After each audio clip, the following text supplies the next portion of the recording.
good morning to everyone. Today we will learn the second part of this solid state lesson 6.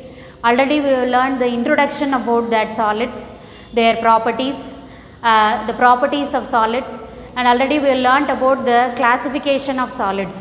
So today we will learn some of the terms, important terms used in the solids and the classification of solids in detail.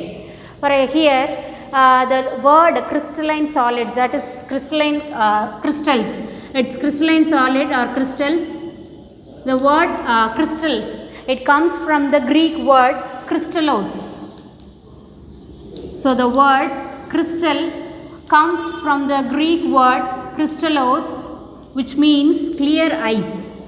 So it is like ice, clear ice. How when an ice which is in pure state, it will be very clear. So this crystals, it comes from the Greek word crystallos, which means clear ice. So where it comes from, the Greek word crystallos, clear ice, this can be asked in one word. Now the clear ice, first they have given this name to quartz cubes, or they have given this name to quartz stones. So this crystallos, that is clear ice, its name was given first to this quartz stones, and after that the name was given to all the crystals having flat symmetrically bound surfaces or flat symmetrically bound faces. Flat symmetrically bound faces. So first it was given to quartz stones, and then the name was given to all the crystals having flat symmetrical faces or symmetrically bound faces. So this is about crystals, and one thing you want to see in crystal is that they have orderly arrangement of atoms or ions. Orderly arrangement of atoms or ions. Orderly arrangement of atoms or ions. I already told that in solids we find a definite orderly arrangement of atoms or ions. For this reason only it has definite shape. ஒரு நல்ல shape volume சாலிட்ஸுக்கு இருக்குன்னா அது காரணம் என்னென்னா the atoms or ions, they are orderly arranged in the solids. So here this orderly arrangement of atoms or ions that extends over a long distance or is known as long range order. So this is another important question. The orderly arrangement of atoms or ions.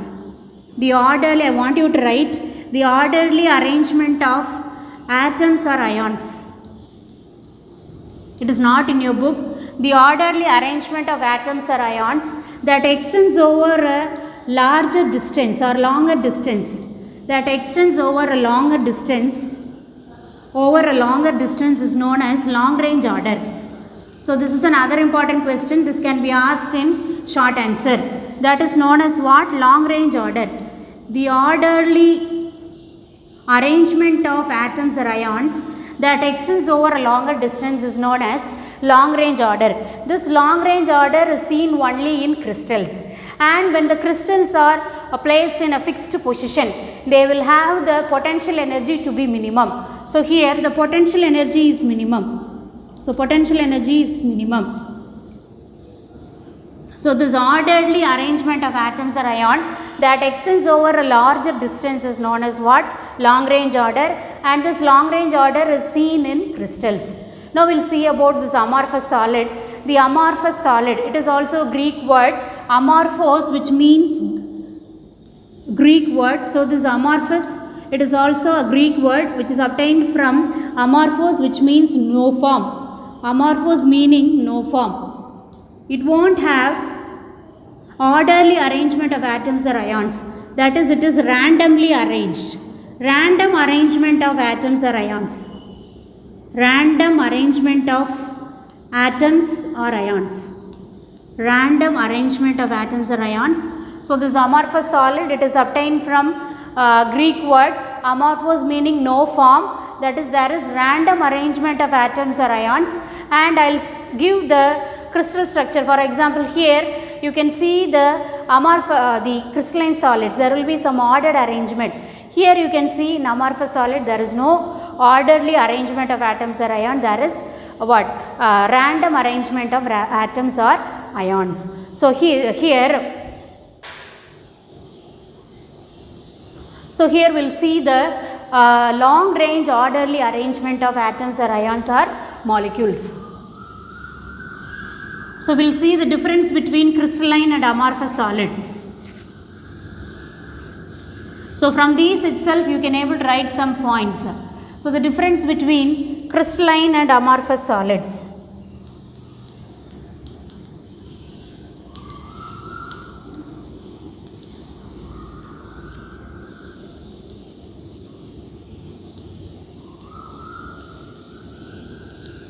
Crystalline and amorphous solid. First one, long range orderly arrangement of atoms. Long range orderly arrangement of atoms. Long range orderly arrangement of atoms or ions or arrangement of constituents. So in your book it is given constituent. Constituent involves both atoms, ions and molecules. So long range orderly arrangement of constituents. Long range orderly arrangement of constituent, and their short range random arrangement of constituents. Short range random arrangement of constituents. Random arrangement of constituents. Random arrangement of constituents. Short range random arrangement of constituents. Here definite shape, and here irregular, and in amorphous solid it is irregular shape. Irregular shape.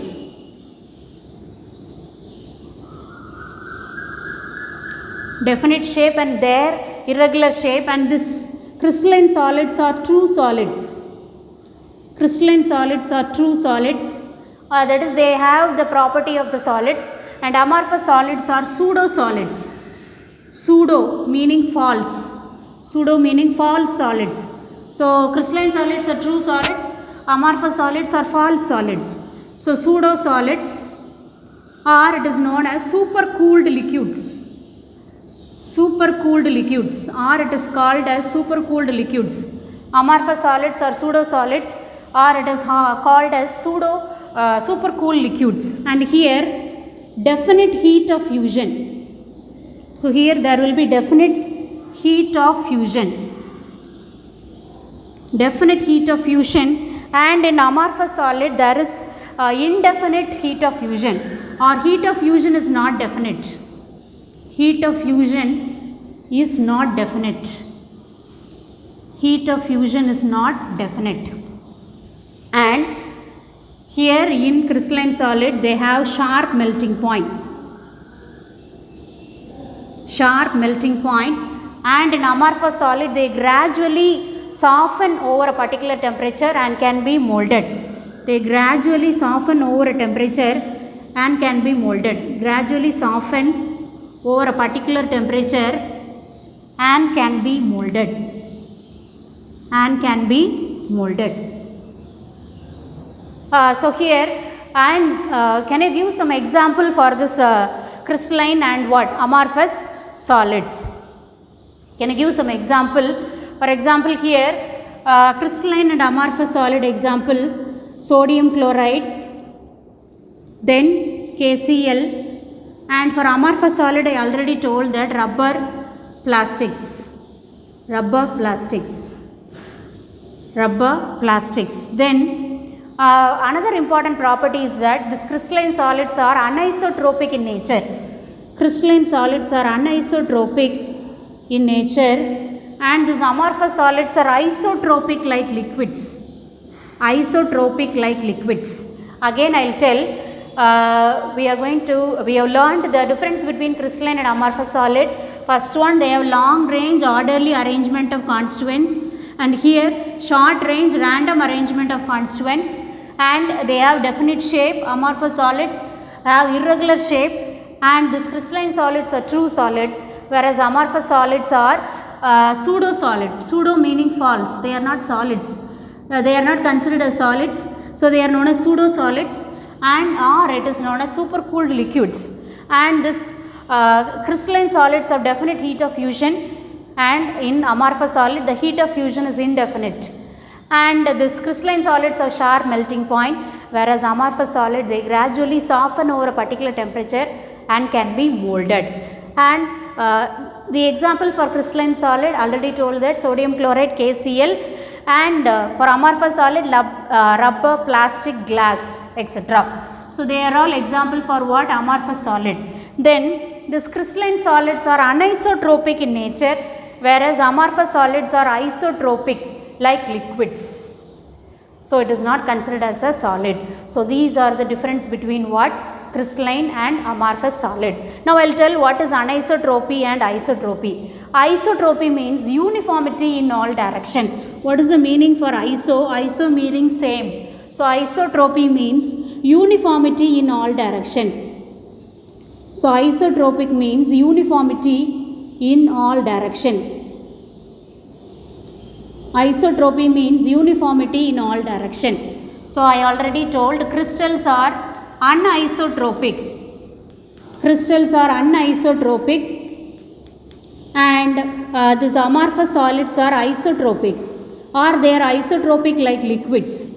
So I will tell what is this anisotropy and isotropy. So we look at this diagram, that is here you consider this as a crystal. Here when you pass a ray, X-ray, it will get diffracted in two different directions. That is two rays are there, that is OA and OB. This OA and OB, when you measure the physical property of this OA, for example this refractive index, electrical conductance, you will find the values to be different. And here the measurement value depends upon the site of the crystals, or depends upon the arrangement of atoms or ions in the crystal. So in crystalline solid you won't find similar value for the atoms or ions in crystal. So OA physical property will be different from OB physical property. So only we are saying that there is absence of isotropy. So crystals are anisotropic in nature. Whereas we will come to this amorphous solid. Here in this crystal, when you pass an X-ray, it will get diffracted, and when you study the physical property of OA, that is a physical property like refractive index, electrical conductance, etc. When you study OA and OB, will found to get the same values or same physical property or same type of measurement in this amorphous solid. So there will be uniformity in crystalline solid. When you measure the physical property, you will find the uniformity in those physical property, that is known as isotropy. So amorphous solids are isotropic and crystalline solids are anisotropic in nature. Absence of isotropy. So crystalline solids are anisotropic in nature and amorphous solids are isotropic in nature.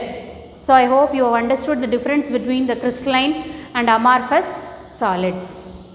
Now we will see about the classification of crystalline solids in detail.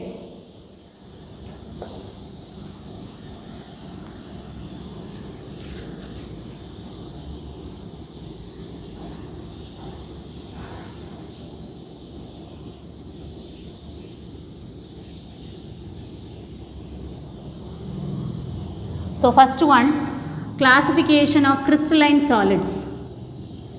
So this crystalline solids, it is classified into first type, ionic solids. Ionic solids. Second one, covalent solids. Covalent solids. Third one, molecular solids. So molecular solids, it is again classified into three types: non-polar molecular solids, non-polar molecular solids, then polar molecular solids, polar molecular solids, then hydrogen bonded molecular solids, hydrogen bonded molecular solids. The next one, metallic solids.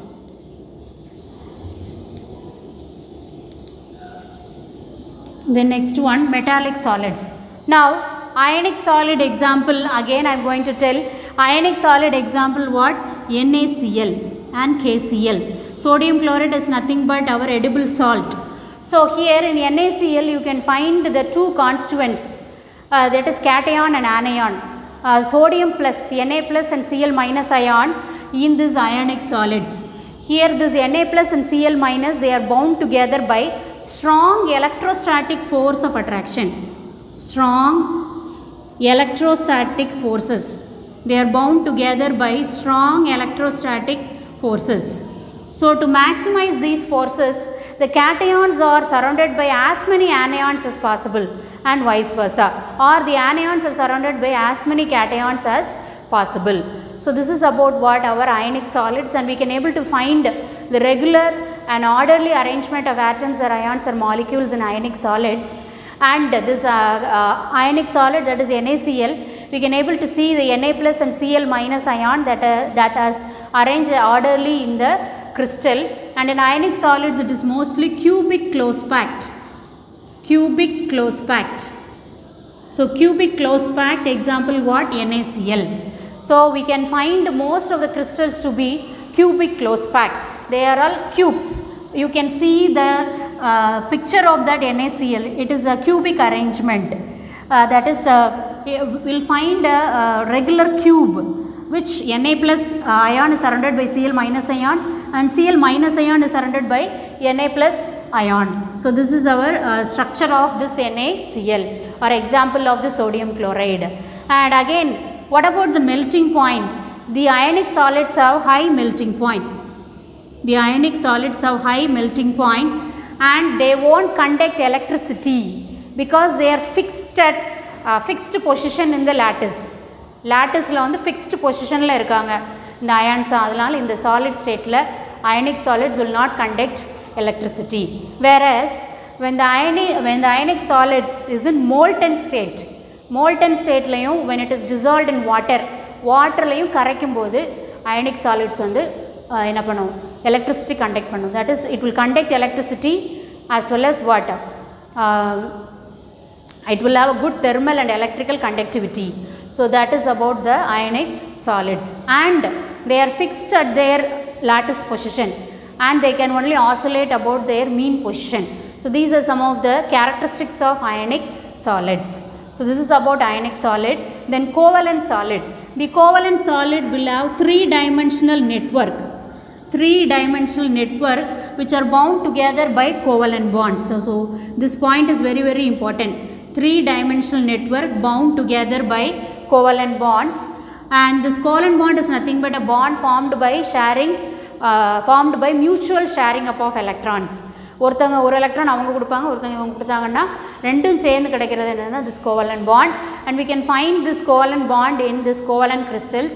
Example for covalent crystal, diamond, you know, then SiO2. It's a good clear ice structure or a crystal's shape, or silicon carbide. So these are all example for what? Covalent solids. Then molecular solid. Molecular solid, it is again classified into non-polar molecular solid and polar molecular solid and hydrogen bonded molecular solid. Non-polar molecular solid, the constituent atoms or ions are neutral molecules. Neutral molecules.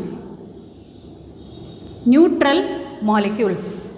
And here they have they will have high melting point. High melting point. And in covalent solid, the electrical and thermal conductivity is very low. The electrical and thermal conductivity here, it is very low, and covalent solids have high melting point, whereas in this non-polar molecular solid, it has low melting point. Low melting point. And here they are bound together by weak van der Waals forces. So in non-polar molecule, they are bound together by weak van der Waals, weak. So the bond will not be strong. Weak van der Waals forces in non-polar molecules. They are bound together by weak van der Waals forces. Weak van der Waals forces. Weak van der Waals forces, and they are bound together as neutral molecules. And here the example for non-polar molecular solids, they are anthracene, naphthalene, glucose. So example, anthracene, naphthalene, that is mothballs, and the next example, it is glucose. So these are all example for non-polar molecular solids. Then polar molecular solids. Polar molecular solids. Polar molecular solid example, solid carbon dioxide, solid ammonia.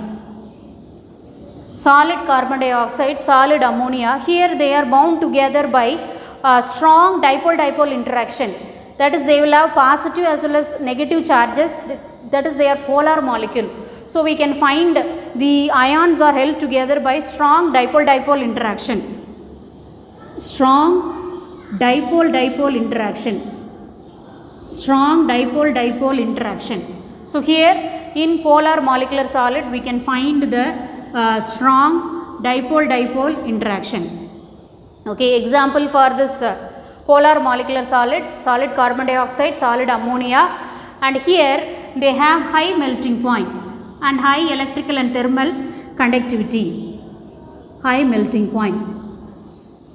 And next one, hydrogen bonded molecular solid.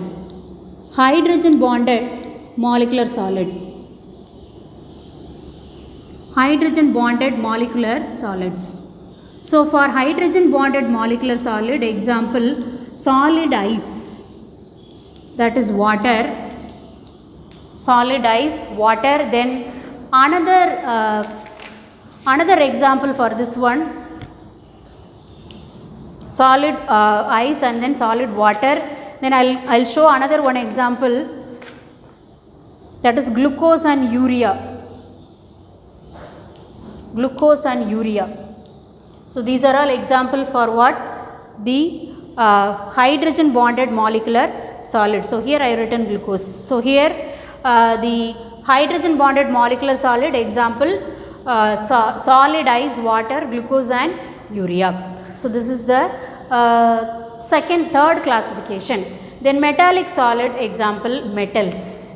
All the metals like silver, gold, copper, and silver, gold, copper, gold, and they have high melting and boiling point, high thermal and electrical conductivity. So these are about the metallic solids. They have strong electrostatic force of attraction, and you can see a metallic bond in metallic solids, high melting point, they are luster, bright luster, and they have high density. So all the properties of metals you can write for this metallic solids. So again I will tell the classification of crystalline solids. Here for molecular solid, one example is what? This graphite. This graphite, this hydrogen bonded molecular solid, it is very soft, and here also this molecular solid, one example is graphite. We will see the graphite here. When you keep it in the paper, it will slide down because it is slippery, and we will be able to see a dark mark in the paper. So for that only this graphite is used.